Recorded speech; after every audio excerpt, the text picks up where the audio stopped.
जो जमीन पर केंद्र सरकार की योजना चल रही उसके हालात पर मैं 2 लाइन आपको बताऊंगा। केंद्र सरकार की सबसे बड़ी योजना है प्रधानमंत्री गरीब कल्याण योजना, जिसमें लाभार्थियों को 5 किलो अनाज मिलना है। मैं बिल्कुल दावे के साथ आपको कह रहा हूं, आप जानते भी हैं, 5 किलो अनाज यहाँ किसी को नहीं मिल रहा है, सबको यहाँ 4 किलो अनाज मिलता है। 4 किलो अनाज अगर मिल रहा है, 20% कहाँ जा रहा है? वो 20% अनाज जो कम मिल रहा है वो इसलिए कि हर महीने जो अनाज आता है उसमें 35 से 40 रुपए प्रति क्विंटल की दर से जनप्रतिनिधि और अफसर पैसा ले रहे हैं, 35 से 40 रुपए। और इस कमीशन में ज्यादातर जगह विधायक भी, स्थानीय विधायक का भी हिस्सा 6 रुपए से 8 रुपए प्रति क्विंटल का बना हुआ है। दूसरी जो केंद्र सरकार की सबसे बड़ी योजना है वो आवास की योजना है, प्रधानमंत्री आवास योजना। अभी तक 14 महीनों में जो लोग हमको मिले हैं वो ज्यादातर इंदिरा आवास के लाभार्थी मिले हैं। नई योजना जो है जिसमें लाभार्थियों को 1,40,000 रुपए मिलना है, इसके बहुत कम लाभार्थी हैं, लेकिन जिनको भी 1,40,000 रुपए का लाभ मिला भी है उनको भी 25,000 रुपए से लेकर 40,000 रुपए तक घूस देने के बाद ही ये योजना का लाभ मिला है। जहां पर जनप्रतिनिधि पैसा नहीं ले रहे हैं वहां पर भी आवास योजना में 20,000 25,000 रुपया अफसर तो लेगा ही लेगा, अगर जनप्रतिनिधि भी अपना हिस्सा लेगा तो आपको 35-40,000 रुपया देना पड़ेगा।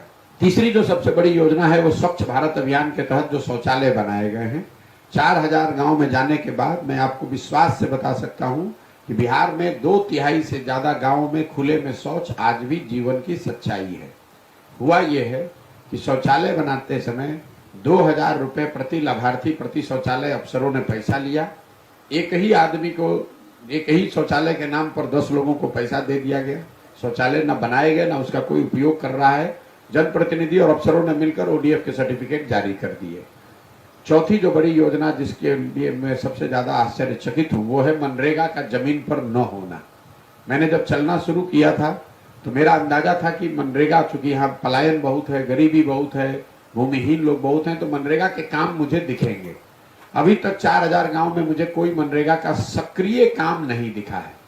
लोग ये बताते हैं कि ये पेड़ मनरेगा में लगाया गया है, कुछ लोग बताते हैं ये मिट्टी भरी गई है मनरेगा के तहत, या आंगनबाड़ी या पंचायत भवन में मनरेगा के लेबर का उपयोग किया गया है, लेकिन मनरेगा का सक्रिय काम अभी तक मुझे नहीं दिखा।